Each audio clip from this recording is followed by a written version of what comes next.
Je me nomme Kinda Adama, en service à la Direction générale de l'accès à l'éducation formelle du MEBA PLM. J'officie également pour le projet d'amélioration de la qualité de l'éducation par le renforcement de la collaboration école-communauté, dépendant également de la DGAF. Je voudrais vous présenter le processus pratique du déroulement de cours supplémentaires de mathématiques à l'aide des outils d'apprentissage. Pourquoi des cours supplémentaires de mathématiques du CP1 au CM1? C'est principalement à cause de la faiblesse en mathématiques, non seulement au primaire, mais aussi au post-primaire et secondaire. Au non-achèvement du programme scolaire à la fin de l'année scolaire, aux difficultés pour les enseignants à faire face à l'augmentation de l'effectif des élèves, au grand écart de niveau entre les élèves qui apprennent bien et ceux qui ont des difficultés. Petit nombre de problèmes résolus par chaque élève sur la base de ce qu'il a appris. L'absence d'apprentissage des méthodes spécifiques au niveau de chaque matière en cours et classe ordinaire. À la faible implication des communautés dans l'éducation pour promouvoir la compréhension de l'importance des cours supplémentaires. Les objectifs des cours supplémentaires de mathématiques du CP1 au CM1 à l'aide des outils d'apprentissage. Ici, nous rappelons que ce sont des cours supplémentaires uniquement pour le CP1 jusqu'au CM1, différents de ceux qui sont menés au niveau du CM2.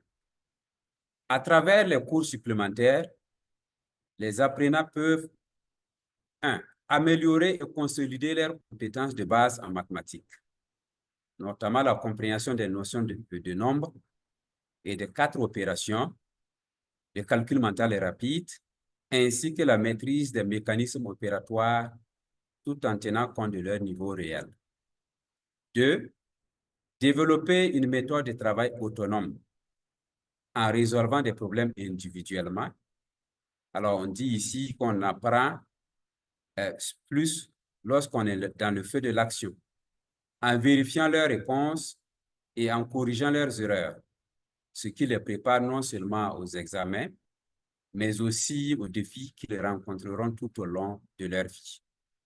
3. Renforcer leur confiance en eux et adopter une attitude positive envers les mathématiques. Beaucoup ont la phobie de cette discipline. Alors, et en atteignant des objectifs progressifs adaptés à leur rythme, ce qui stimule leur motivation et leur donne l'assurance nécessaire pour réussir dans leur apprentissage. Pour la mise en œuvre réussie de ces cours supplémentaires de CP1 au CM1, il y a les outils d'apprentissage qui sont des supports individuels ou collectifs destinés aux cours supplémentaires à mettre en œuvre en dehors des heures de classe ou lors des leçons régulières. Ils servent à la fois d'auxiliaire pour l'enseignant facilitateur. Ici, enseignant facilitateur, c'est celui-là qui sera chargé de conduire à bon port les cours supplémentaires, c'est-à-dire ce que l'on dit d'habitude le maître de classe. Ils servent à la fois d'auxiliaire pour l'enseignant facilitateur et d'outils de consolidation des acquis pour les apprenants en mathématiques. Il y a des livrets d'exercices et leurs corrigés que nous allons voir un peu plus loin. Et pour mener à bien ces cours supplémentaires, il faut d'abord essayer de sérier les élèves en 2 groupes à travers un pré-test. Le pré-test détermine le niveau de chaque élève. Et à la fin aussi, il faut organiser un post-test pour voir est-ce que les résultats du pré-test qui nous ont permis de faire des corrections à travers les cours qui se sont déroulés ont produit des résultats acceptables au niveau du post-test. Et pour la mise en œuvre réussie des cours supplémentaires, toujours, on utilise 2 guides. Le guide du facilitateur des cours supplémentaires et le guide de mise en œuvre des cours supplémentaires. On va voir ça un peu plus loin en détail. Au niveau des outils d'apprentissage, voici comment se présente un livret d'exercices et son corrigé. À l'avant-propos, on a les objectifs, le matériel individuel et collectif qui va être utilisé, Il y a des règles à observer par les apprenants. Et si tel est le cas, naturellement, les facilitateurs aussi doivent observer un certain nombre de règles pour que les cours puissent bien se mener. Voici présenté un livret d'exercices et son corrigé. Vous avez le sommaire et il y a un exemple d'exercice qui est donné. Il faut à chaque fois, au début du cours, rappeler aux élèves ce qu'ils doivent faire et donner l'exemple avant de passer à l'action définitive. Donc, voici le livret d'exercice et son corrigé côte à côte. Le livret d'exercice contient l'énoncé et le corrigé traite de l'exercice qui a été donné. Faites le calcul. Vous allez vous en rendre compte qu'à ce niveau, au niveau du corrigé, il y a des réponses qui sont fixées. Pour les outils d'apprentissage des cours supplémentaires, nous avions parlé du pré-test et du post-test. Pour y arriver, des élèves sont soumis à un pré-test. Ceux qui auront réussi, c'est ceux-là qui auront la note 9 ou 10 sur 10 points, puisque les items ici vont de 0 à 10. Il y a un point qui est attribué par question et le total fera 10. Si vous avez obtenu la note 9 ou 10, vous avez réussi. Par contre, ceux qui vont obtenir les notes allant de 0 à 8 sont considérés comme ayant raté l'exercice de leur niveau. Il y a donc 3 niveaux, le niveau 1, le niveau 2 et le niveau 3. Ce sont les tests qui sont intitulés comme ça. Et nous allons voir ça un peu plus loin en détail. Pour toujours les outils d'apprentissage, les livrets sont structurés par niveau de compétences. On n'a plus besoin d'imprimer des livrets chaque année. Et qui a droit à un livret du niveau 1, 2 et 3? On va du CP1 au CM1. Le livret numéro 1, après le pré-test, on l'attribue automatiquement à tous ceux qui vont rater à leur pré-test, c'est-à-dire ceux qui vont obtenir la note allant de 0 à 8. Ceux-ci sont soumis au pré-test du niveau 1 qui va durer 10 minutes. C'est tous les élèves de CP1 qui sont concernés. Le livret de niveau 2, il est attribué aux élèves du CP2 allant jusqu'au CM1. Et comment ça va se faire? Les élèves du CP2 au CM1 sont soumis à un pré-test de niveau 2 qui va durer 10 minutes. Ceux qui auront la note de 0 à 8 sont considérés comme ayant raté. On leur remet le livret. Numéro 2. Ceux qui ont réussi, on leur remettra le livret numéro 3. Et ceux qui auront aussi fini de traiter le livret numéro 2 passent au livret numéro 3. Le livret numéro 3, il est attribué aux élèves allant du CE1 au CM1. Et comment ça va se faire là-bas? Au niveau du pré-test, ça va prendre 15 minutes. Et plus concrètement, les élèves du CE1 au CM1, lors du pré-test, vont recevoir 2 fiches de pré-test. L'une des fiches pour 10 minutes, l'autre pour 15 minutes. Au niveau du livret 3, ceux qui vont tous rater, c'est-à-dire 0 à 8, vont prendre le livret numéro 3 pour corriger leurs lacunes dans la mise en œuvre. Les outils d'apprentissage des cours supplémentaires. On a tantôt parlé des guides de mise en œuvre des cours supplémentaires ou des guides de facilitateurs. Les guides de mise en œuvre des cours supplémentaires est destiné à l'équipe école et aussi à toute la communauté. Dans ce guide, il y a un certain nombre de recommandations qui sont données. Vous allez voir la périodicité de la tenue de l'AG, du COGES, pour l'insertion de la période des cours supplémentaires dans le PA. Les différentes périodes du déroulement y sont également consignées. Le rôle que doit jouer le COGES et l'ensemble de la communauté pour la mise en œuvre réussie de ces cours supplémentaires. Dans le guide du facilitateur, là, ce sont des aspects techniques qui sont demandés au facilitateur. C'est comment conduire aisément les cours supplémentaires sans difficulté. Il touche principalement ici le volet technique et acheminement vers des résultats probants. Il y a des règles à observer par les apprenants. Le facilitateur doit travailler à ce que ces règles soient bien comprises. D'abord, va demander à l'élève, fixe-toi un objectif concret. Avant de commencer, décide de combien de pages tu vas faire, combien de temps tu vas y passer sur chaque page et quel taux de réponse correct tu veux atteindre. En deux, le facilitateur demande, lis bien la consigne. Avant de résoudre un problème, assure-toi de bien comprendre ce qu'on te demande. En trois, le facilitateur demande, consulte l'exemple avant de commencer. Avant de résoudre les exercices, consulte l'exemple dans le livret pour comprendre les étapes de la résolution. Cela t'aidera à mieux comprendre la méthode. En quatre, n'utilise pas tes doigts. Fais les calculs en utilisant les méthodes apprises par tes doigts, des bâtonnets, barres, traits ou de matériel. C'est-à-dire, on demande principalement ici d'éviter d'utiliser le matériel concret parce que l'objectif, c'est d'amener à pouvoir mener des calculs sans matériel. Même si pour les petits du CP1, il leur faut de temps en temps pour schématiser. 5, n'écris pas dans le livret. C'est-à-dire, on va te demander d'écrire dans le cahier d'exercice, mais pas dans le livret parce que le livret doit être réutilisé encore l'année prochaine pour les petits frères. En 6, écris juste ce qu'il faut.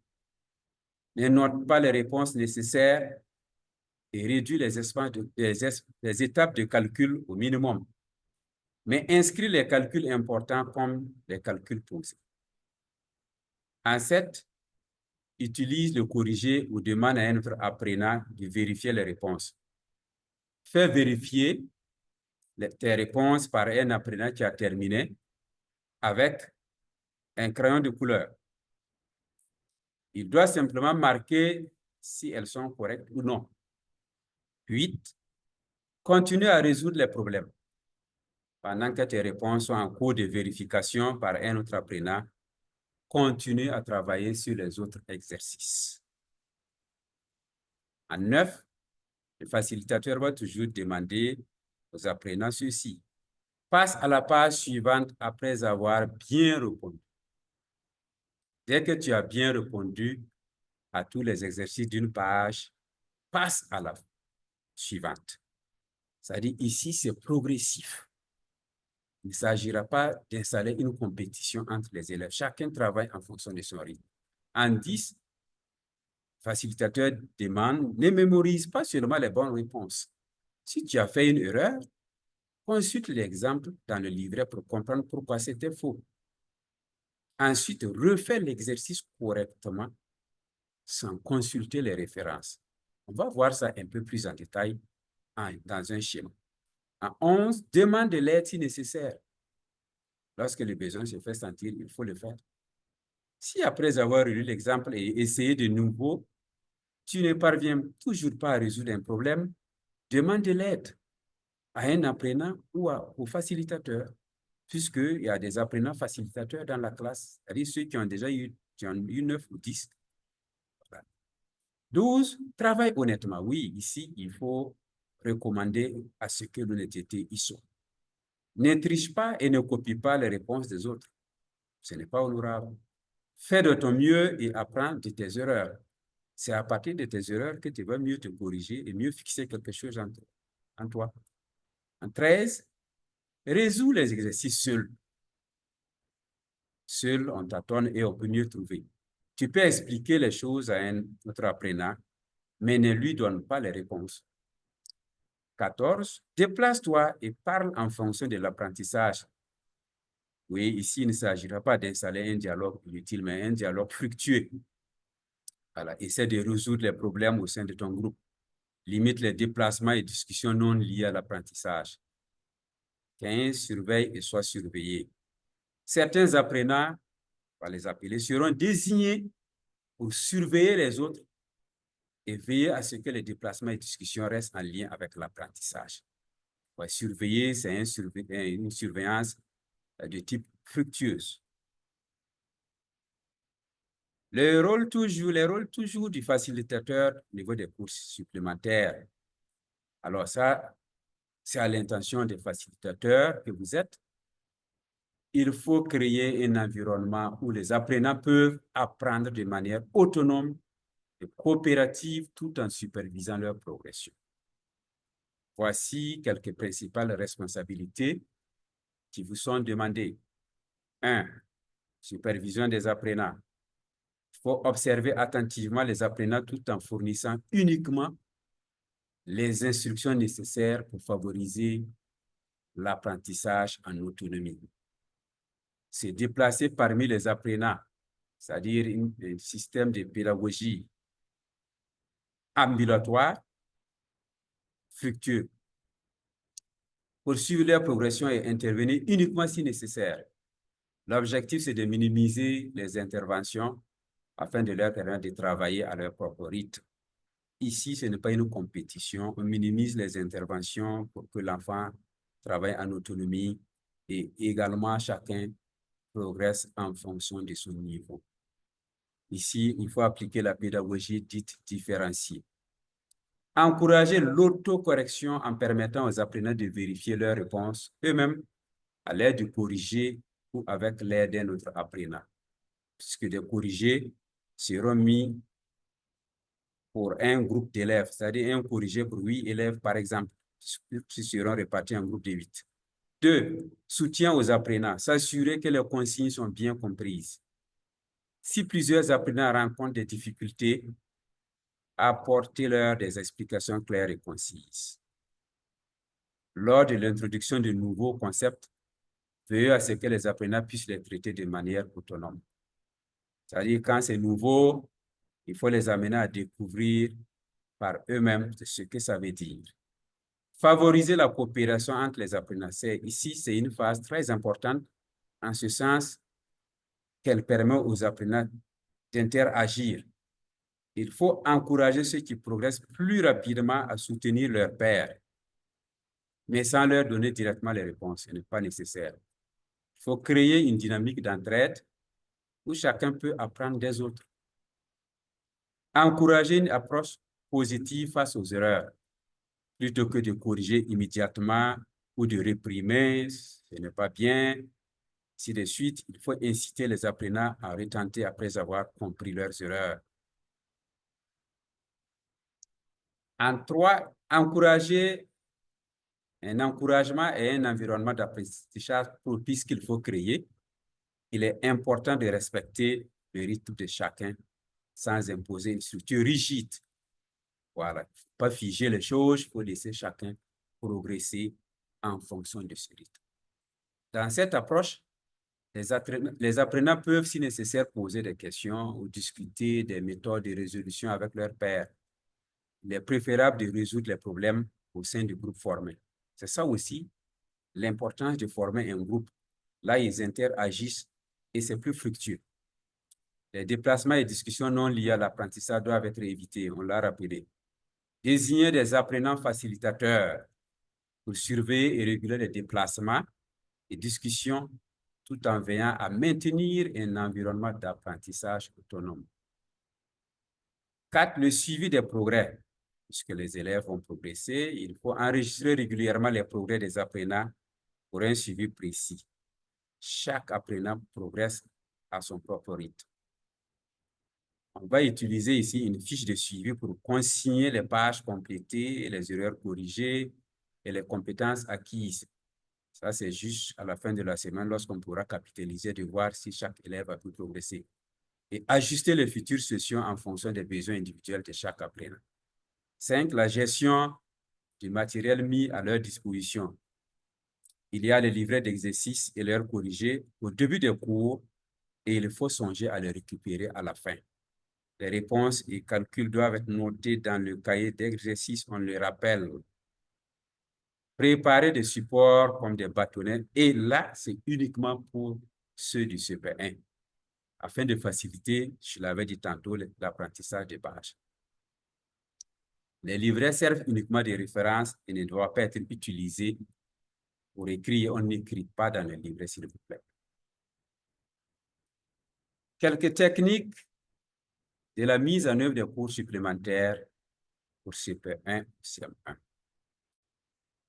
1. La séparation en sous-groupes. Au début de chaque séance, divisez les apprenants en sous-groupes de 8, si possible. Et là, ça va faciliter même que l'on puisse donner un corrigé pour un groupe de 8 élèves. Cela permet de favoriser l'apprentissage coopératif et l'entraide dès le début de la séance. 2. Fixation des objectifs.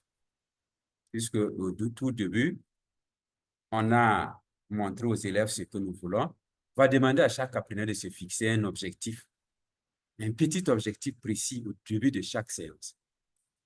Voilà. À la fin de la séance, je serai capable de compléter, de travailler sur 2 pages. Et sur chaque page, je devrais mettre peut-être 1 minute. Et sur 5 réponses, je voudrais trouver 4. Par exemple, sur 5 exercices, je voudrais avoir 4 réponses justes y afférentes. Cela aide à structurer leur apprentissage et à favoriser une progression régulière. 3. Quelques instructions initiales pour l'auto-apprentissage. Lors des premières séances seulement, ici, il faut donner des instructions claires sur la façon d'aborder l'auto-apprentissage. C'est-à-dire, on va insister pour que les élèves, les apprenants s'en rendent compte que c'est eux-mêmes qui doivent travailler à découvrir leurs choses. Il faut que les apprenants comprennent bien les méthodes et les attentes. Ces explications ne sont plus nécessaires pour les séances suivantes, quand bien on dit que la répétition est pédagogique. En 4, l'utilisation des outils et des livrets.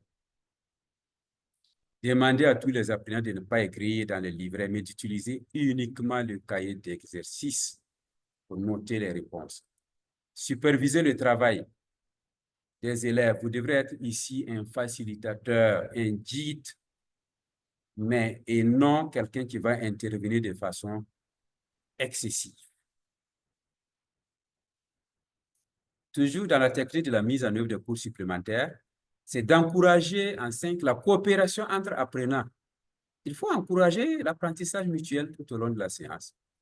Ça, c'est vraiment bien utile. Les apprenants plus avancés peuvent aider leurs pairs à comprendre les concepts, tout en veillant à ne pas donner directement les réponses. Trouver des chemins pour y arriver plus facilement. Créer un environnement d'entraide où les apprenants progressent à leur rythme tout en bénéficiant du soutien de leurs pairs. 6. Pour le suivi des progrès et gestion des erreurs. Le facilitateur doit vérifier régulièrement les de chaque apprenant et enregistrer leur avancement. Voilà pourquoi il y a une fiche pour cela. On va voir ça en détail un peu plus loin. Cela permet d'adapter les futures séances aux besoins individuels. En cas d'erreur, pour encourager à consulter les exemples dans les livrets pour identifier et comprendre leurs erreurs, puis les encourager à retenter l'exercice avant de donner une correction. 7. Progression et exercice supplémentaire. Si certains apprenants finissent toutes les pages du livret, leur propos de travailler avec le livre suivant, on va voir ça un peu plus en détail dans un schéma, ou de résoudre des problèmes supplémentaires en utilisant des ressources pédagogiques comme le manuel scolaire classique.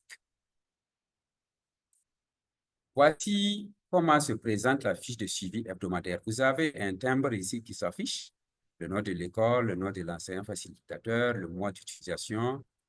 Voilà, ça peut être durant le mois de février. Vous avez la date, le jour. Regarde le nombre d'heures réalisées Par exemple, lundi, le nombre de livrets avant la séance, j'ai remis combien de livrets? Et le nombre de corrigés aussi, j'ai remis combien? Et à l'extrême droite, le total d'heures réalisées durant la semaine. Pour le suivi propre des apprenants, ici, on prend un exemple. Vous voyez, la ligne 2, Ouedraogo Adissa est au numéro 38. Il est dans la classe de CP2 et le livret utilisé, c'est le livret numéro 2. La page au début de la semaine, on était à la page 36. Et maintenant, par jour, alors pour le jour 1, elle a travaillé sur 2 pages. Au jour 3, 3 pages. Au jour 3, 3 pages. Au jour 4, 2 pages sur lesquelles elle a travaillé. Et au jour 5, 2 pages. Si l'on fait toute la sommation, à la fin, Adissa serait à la page 47.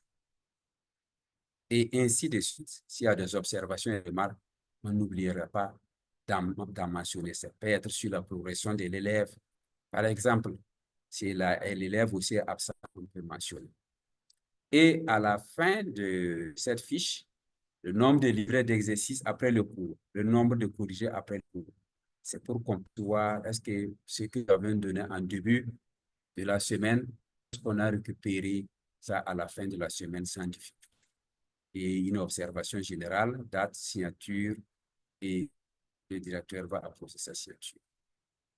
Quelques étapes à utiliser efficacement avec les outils d'apprentissage. 1. La réalisation des exercices. Les apprenants complètent chaque page d'exercice en utilisant leur cahier et divers matériels. Quand bien même l'on recommande d'en utiliser moins, c'est-à-dire ce matériel, les cailloux, les bâtonnets, en favorisant la compréhension et les compétences en calcul. Le facilitateur veille à créer un environnement d'apprentissage autonome tout en supervisant discrètement la progression. Si c'est discret, ça ne pas faire bruit, ça peut décourager. 2. La première correction. Nous avons un livret. Après avoir terminé la page, chaque apprenant effectue une correction en autonomie avec le corrigé qu'il a. En cas de difficulté, il peut demander de l'aide à un autre apprenant facilitateur. Si l'apprenant éprouve des difficultés à demander de l'aide, le facilitateur identifie un autre apprenant capable de fournir un soutien approprié et encourage à intervenir. Que note essentielle, les apprenants qui ne peuvent pas utiliser le corrigé doivent avancer à la page suivante jusqu'à ce qu'ils soient capables de l'utiliser. Lors de la vérification des réponses des autres, un apprenant indique seulement si elles sont correctes ou incorrectes, sans donner les réponses.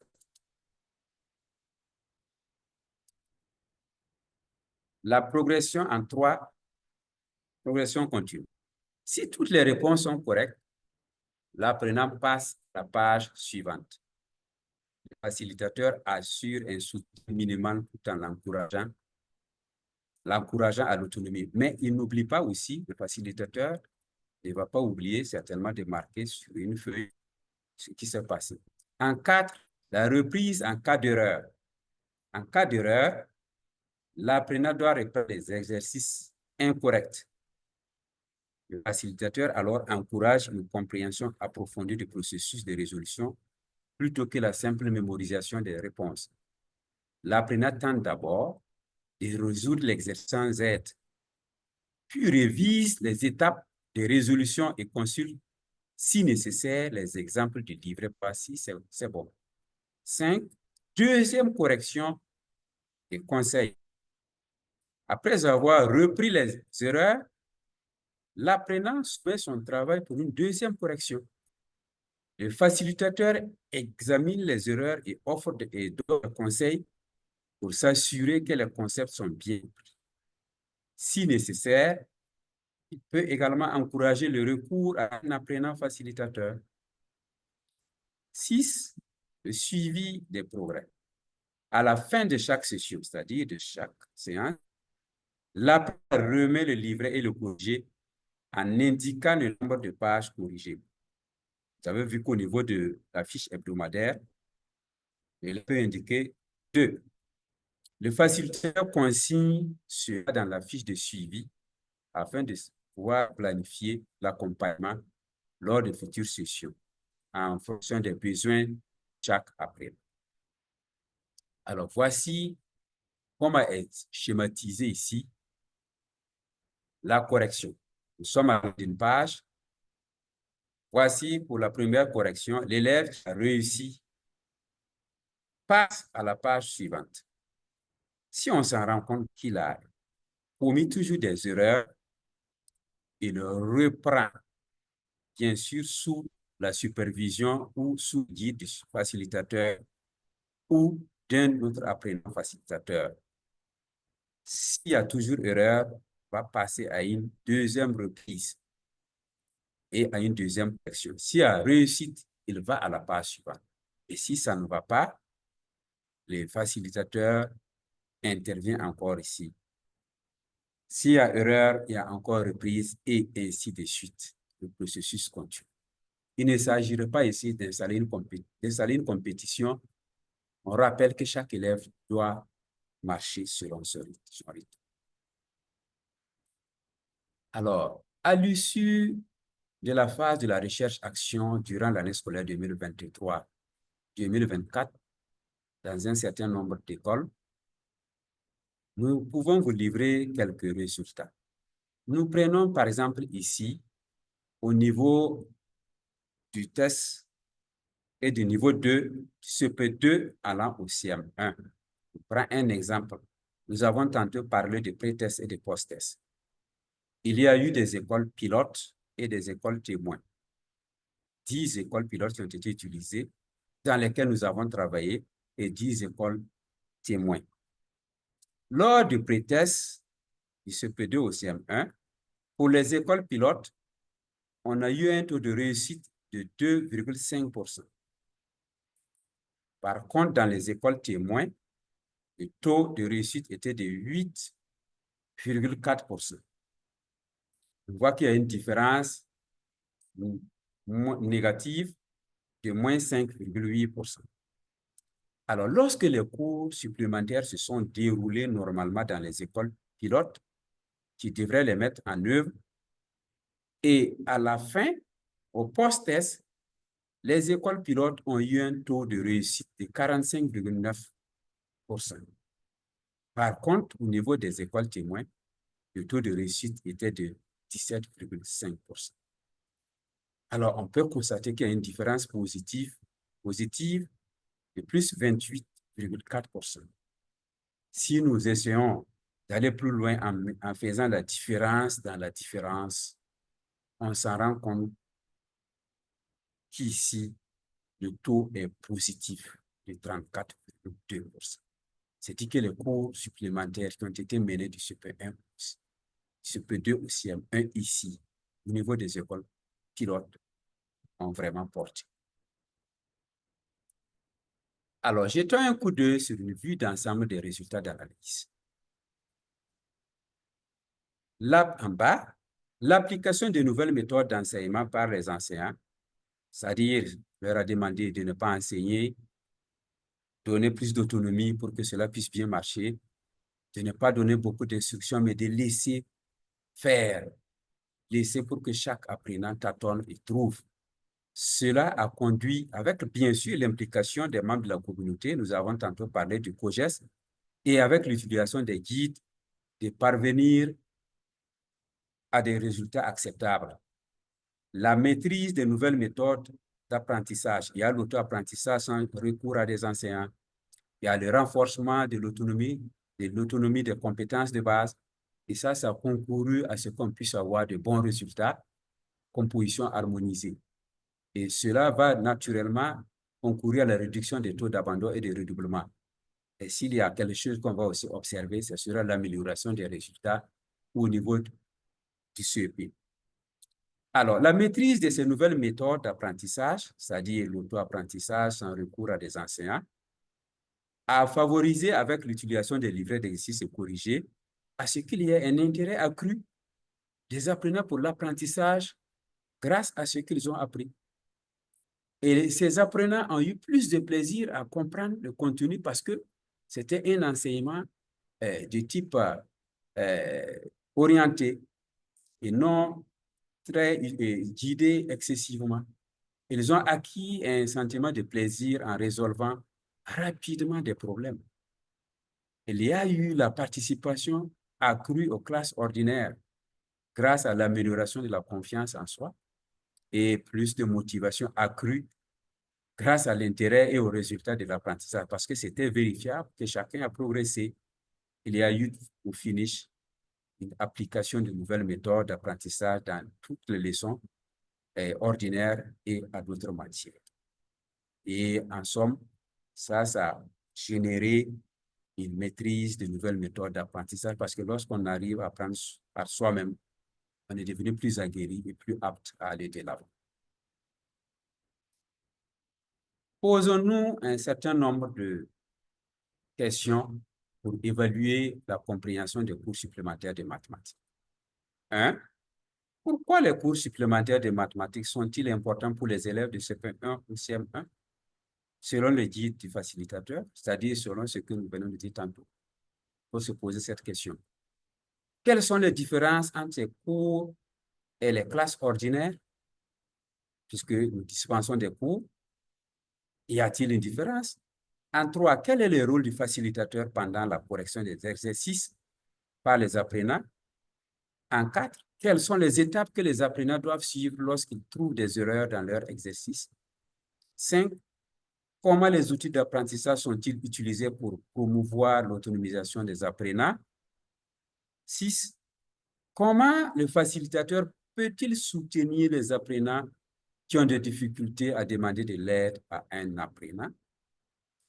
Il faut rappeler que ces exercices, ces cours supplémentaires sont différents de ceux que nous menons classiquement au CM2. Ici, ces cours supplémentaires vont du CP1 au CM1 avec l'aide de la communauté et l'on utilise des outils. Ce sont les livrets qui vont du livret 1 au livret 3. Et avec aussi les différents guides, on parvient à mener à bien des cours supplémentaires pour le bien-être des élèves du CP1 au CM1. Et naturellement, au CM2, lorsqu'ils vont y arriver, soyons sûrs que les résultats seront acceptables. Voilà comment ça pouvait se présenter. Merci de m'avoir accepté et merci pour votre aimable attention.